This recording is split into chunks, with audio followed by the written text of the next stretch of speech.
Gusto mo rin naman, Doc, hindi ba? Napakaganda niyo. Alam kong busy si Sir Anton palagi.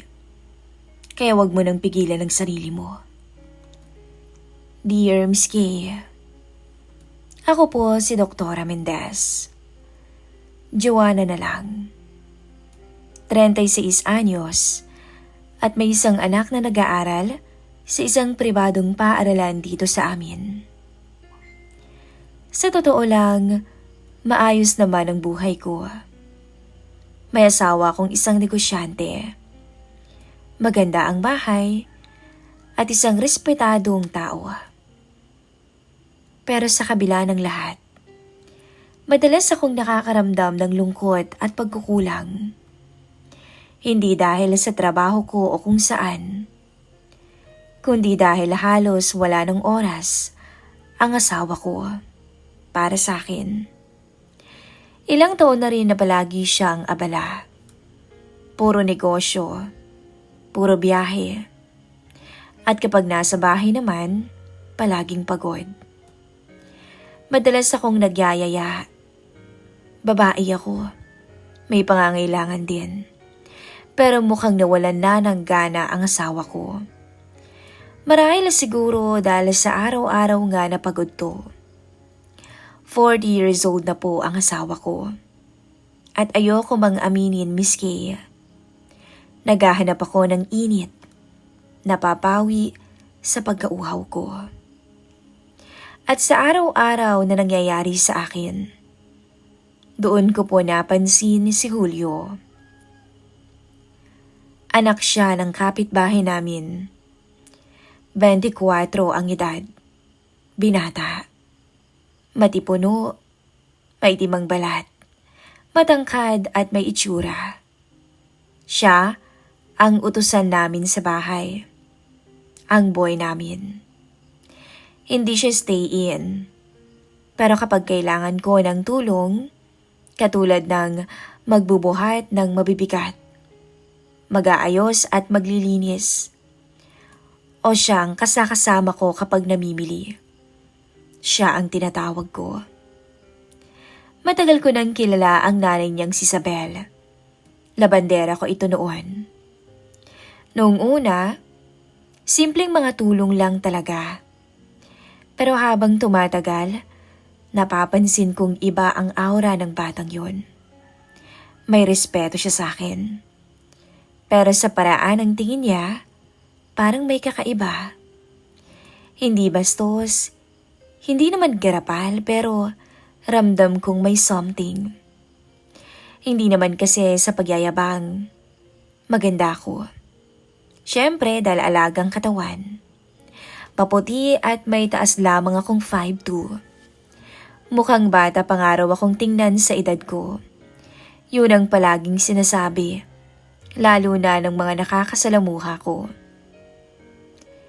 Isang araw, habang inaakyat ni Julio ang mga kahon ng gamot sa ikalawang palapag, hindi ko maiwasang titigan ng pawis sa noo niya.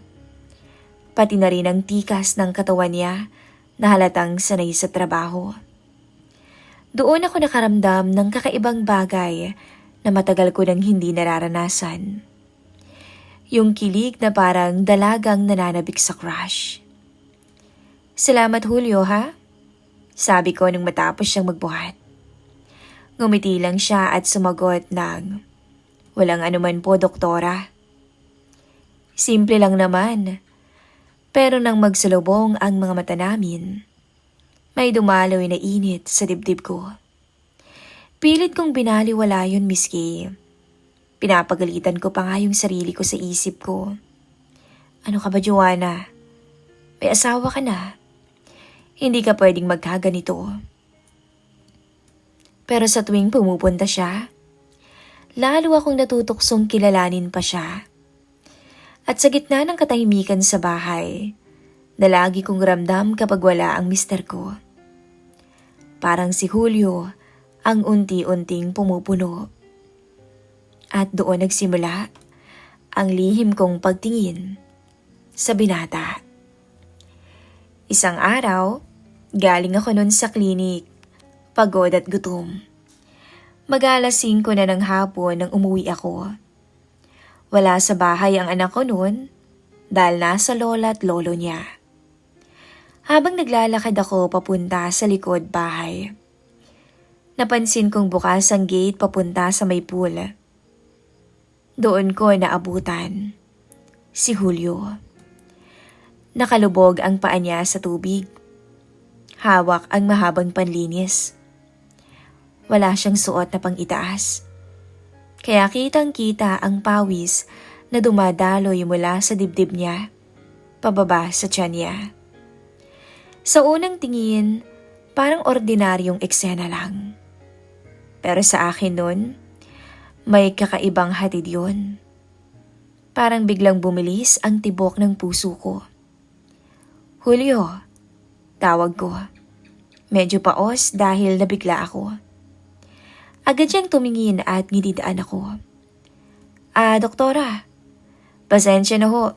Naglinis na po ako ng pool. Sabi kasi ni Sir Anton baka magamit niyo ngayong weekend to. Lumapit ako. Dala-dala ang bag ko. At naupo ako sa may gilid ng silya na malapit sa pool. Tumingin ako sa kanya. Hindi ko napigilang titigan ang matigas niyang katawan na bahagyang kumikintab sa pawis. Napansin niya siguro dahil bagya siyang natawa. Dok, gusto niyo bang kumuha ko ng malamig na juice? Tanong niya habang nakatitig din sa akin. Hindi na, okay lang Julio. Sagot ko pero ramdam kong namumula ang pisngi ko. Ilang saglit kaming natahimik. Pero maya-maya, bigla siyang nagbiro. Alam niyo po, Dok, kung hindi ko lang talaga kayo kilala, iisipin kong ang bata-bata niyo pa. Napatingin ako sa kanya. Napakunot ang noo, pero napangiti rin. Marunong ka rin palang magbiro, Julio, ha? Hindi po biro. Sagot niya agad. Sabay ng bahagyang ngiti na parang nanunukso. Maganda ho talaga kayo, Dok. Parang hindi nga halata na may asawa at anak na kayo. Doon ako napatigil.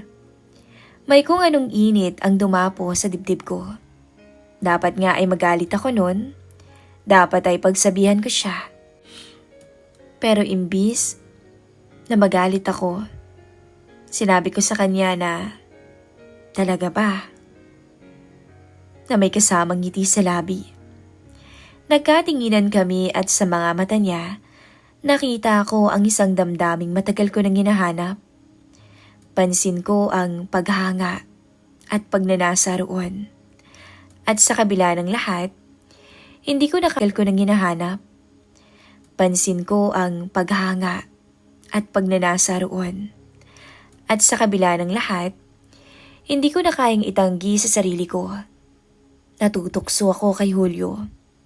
Nakakaramdam ako ng kakaiba. At doon nagsimula ang una naming landian.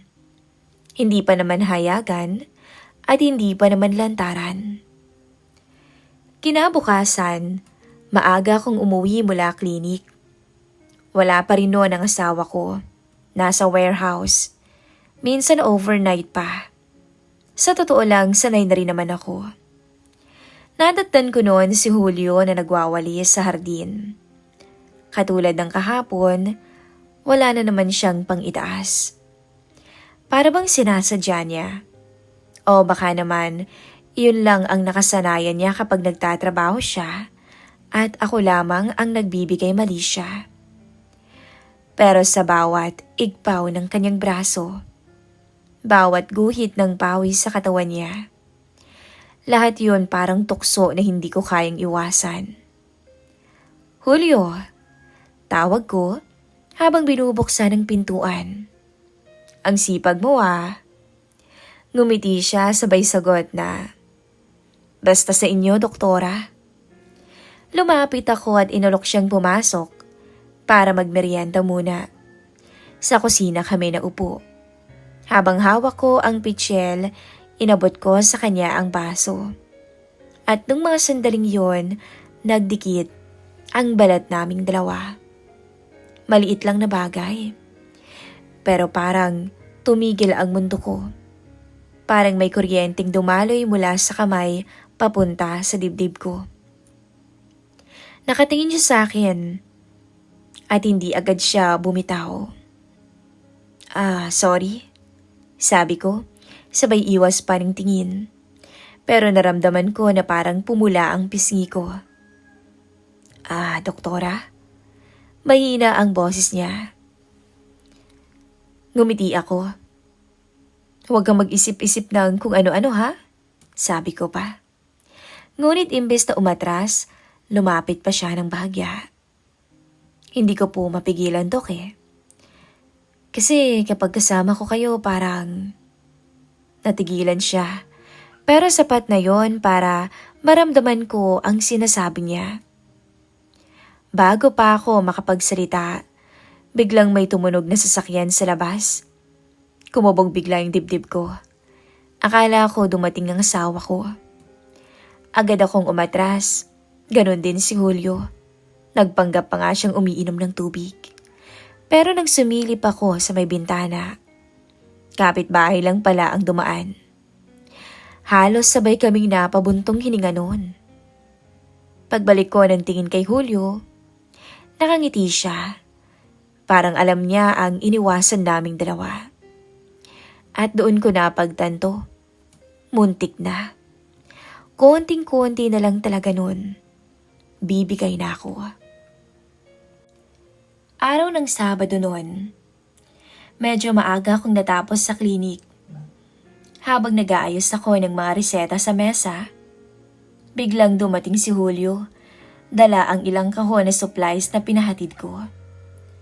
Doktora, saan ko po ilalagay ito? Tanong niya, pawisan. Dito na lang sa loob. Sagot ko, sabay bukas ng pintuan papunta sa maliit kong opisina. Pagpasok niya, sunod-sunod niyang nilapag ang mga kahon. Doon ko napansin na parang mas lalo yatang gumaganda ang katawan niya sa paningin ko. O baka dahil kami lang dalawa ang nasa loob ng kwartong yun. Salamat, Julio. Sabi ko pa habang nagsusulat. Umupo pa siya sa upuan, sa tapat ko. Nagpahinga sandali. Okay lang po. Kung may iba pa kayong papagawa, doktora, sabihin niyo lang. Napatingin ako sa kanya. Basa pa ng pawis ang leeg niya. Hindi ko alam kung bakit, pero bigla akong napatitig. Agad kong iniwas ang mata ko. Baka kasi mahalata niya. Pero nahuli na niya ako. Doktora? Mahinang tawag niya. Sagot ko. Pilit na inaabala ang sarili ko. Napapansin ko, napapadalas yata yung titig niyo sa akin Napatigil ako bigla. Ha? Hindi Ngumiti siya. Yung tipong alam niyang nahuli niya na ako sa alanganin. Tumayo siya at lumapit. Ramdam ko yung init ng katawan niya kahit hindi pa siya dumidikit. Julio, mahina akong sabi. Nanlamig ang kamay ko habang hawak-hawak ko yung ballpen. Alam kong dapat ko siyang utusan na umalis na. Alam kong dapat ko na siyang iwasan. Pero sa halip, napapikit ako noon. At nung mga sandaling yon, naramdaman kong dumampi ang kamay niya sa balikat ko. Banayad lamang. Para bang nagtatanong kung papayagan ko. Hindi ko siya tinabig. Unti-unti niyang inilapit ang mukha niya. At bago pa ako makatanggi, dumampi na ang labi niya sa pisngi ko. 1 segundo lang, pero para bang sumabog ang lahat ng pinipikil ko. Napabuntong hininga ko, at pagharap ko, nagtagpo na ng tuluyan na ang mga mata namin. Wala na. Hinalikan niya ako. Mahina lang muna, halos parang takot pa. Pero nang hindi ako umatras, naging mas mapusok. Hinawakan niya ang bewang ko, ako naman ay napakapit sa balikat niya. Para akong tinatangay ng alon na matagal ko nang iniiwasan. Julio, bulong ko na nanginginig pa. Hindi ko na ho yata kay doktora. Sagot niya, sabay yakap ng mahigpit. Araw-araw ko kayong nakikita. Araw-araw ko rin kayong naiisip. At araw-araw kong nakikita ang maganda niyong mukha. At huwag niyo nang tangkain na pigilan ang sarili niyo, Dok. Alam kong busy palagi si Sir Anton. At hindi niyo man sabihin, alam kong kulang kayo sa atensyon pagdating sa kama. Hayaan niyo akong magbigay nun sa inyo. Yung kaligayahang hindi niyo makakalimutan. Doon tuluyang bumigay ang katawan ko. Hindi ko na naisip. Ang alam ko lang, may isang lalaking nagparamdam ngayon sa akin ng init at atensyon na matagal ko nang hinahanap sa asawa ko. Hinila niya ako palapit sa dingding. At doon kami muling naghalikan. Mas matindi. Narinig ko pa ang pagkahulog ng ballpen at ilang gamit sa may sahig, pero wala na akong pakialam. Sa bawat haplos niya, sa bawat pagdampi ng labi niya, unti-unting natutunaw ang mga pader. Para bang pati ang mundo ko'y nakisama sa sikreto naming dalawa. Mainit ang katawan niya noon. Ramdam ko ang kabataan at lakas niya. Ako naman, parang muling nabuhay ang pagkababae ko. Sa loob ng kwarto, doon namin pinakawalan ang lahat ng pagpipigil.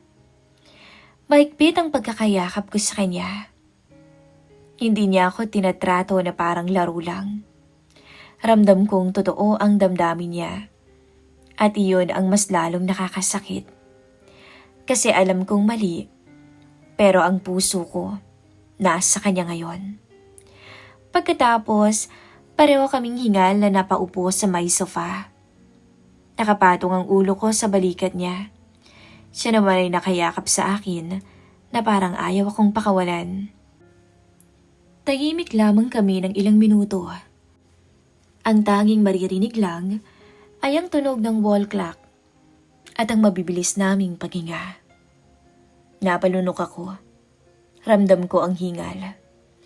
Hinaplos ko ang kamay niyang nakayakap sa akin at mahina kong sinabi na, "Hindi mo naman sinabi sa akin, Julio. Nagiging leon ka pala kapag ganito." Sabay kaming natuwang dalawa. Pero pagkatapos noon, may guilt akong naramdaman. Dahil niloko ko ang asawa ko. At saya, dahil ngayon ko lang ulit naramdaman na ako'y buhay. Ako'y babae. Lumipas pa ang mga araw at dumating ang selebrasyon sa bahay. Naging busy kami. Halos hindi kami nagkita ni Julio ng ilang araw.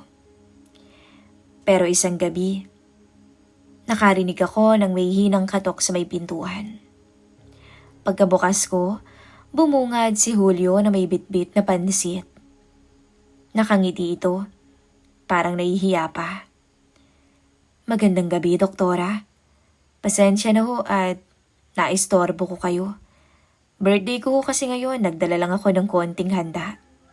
Sabi niya na halos hindi makatingin. Napakunot ang noo ko. "Birthday mo? Bakit hindi mo malang sinasabi sa akin? Ikaw talaga, Julio?" Umiling siya. Ngumiti ng tipid. Ayos lang ho, doktora. Nakakahiya naman ho kung babanggitin ko pa. Pasensya na ho, konti lang talaga to. Tiningnan ko ang pansit na dala niya. At saka siya.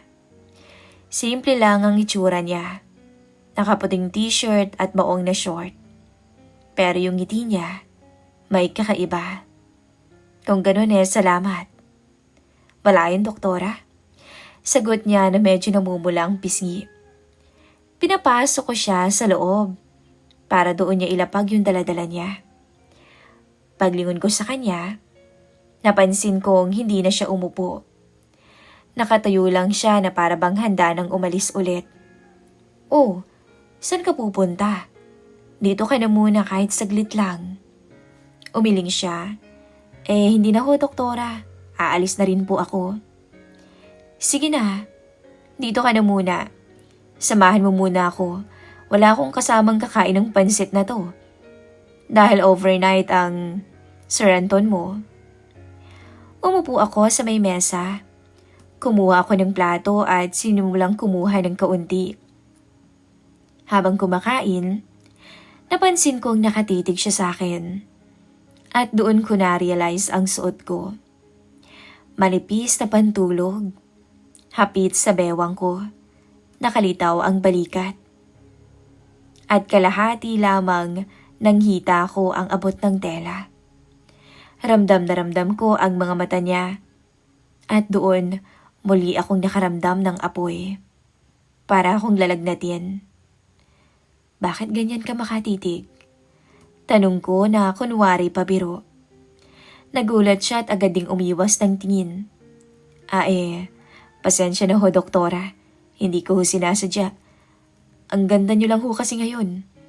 At napaka-sexy sa suot niyo. Natigilan ako. Bumilis ang tibok ng puso ko. Simple lang naman yung sinabi niya. Pero bakit bigla akong nakaramdam ng ganun? Julio, bulong ko. Natahimik kaming dalawa. Tapos ay nagtagpo ulit ang aming mga mata. Doon ko nakita ang parehong damdaming naranasan namin noon.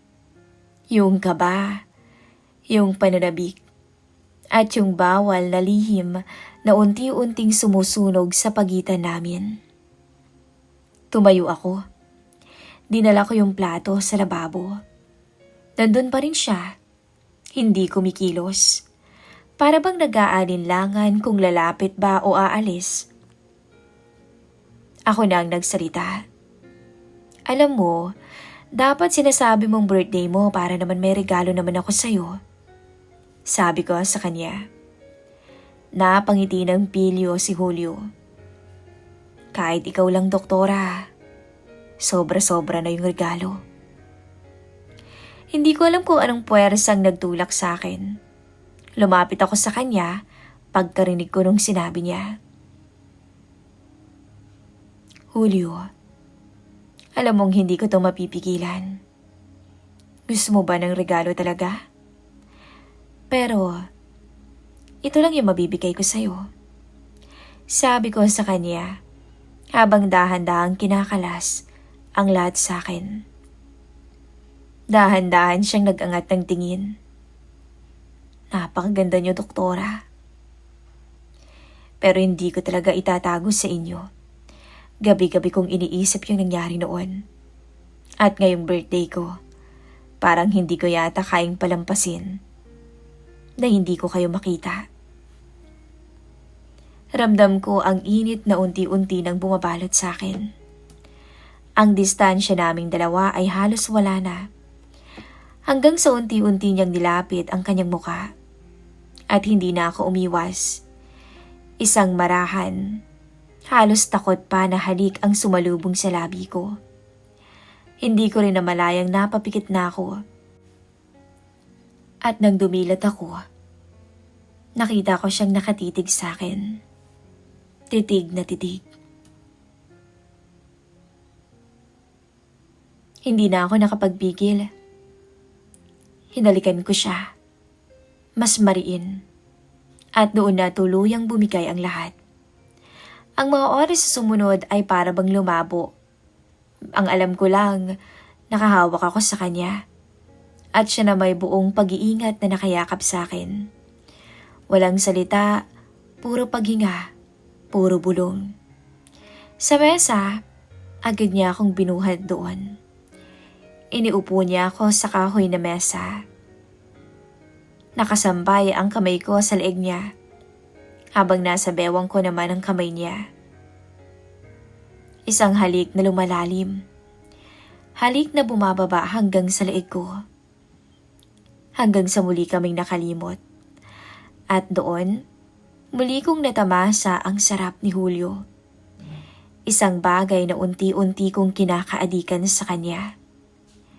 Matapos ang ilang sandali, napaupo kami pareho, hinihingal at magkahawak pa rin ang kamay. Doktora, anya na halos pabulong. Salamat ho. Hindi ko alam kung paano ko makakalimutan ang birthday ko ngayon. Napangiti ako ng mapait.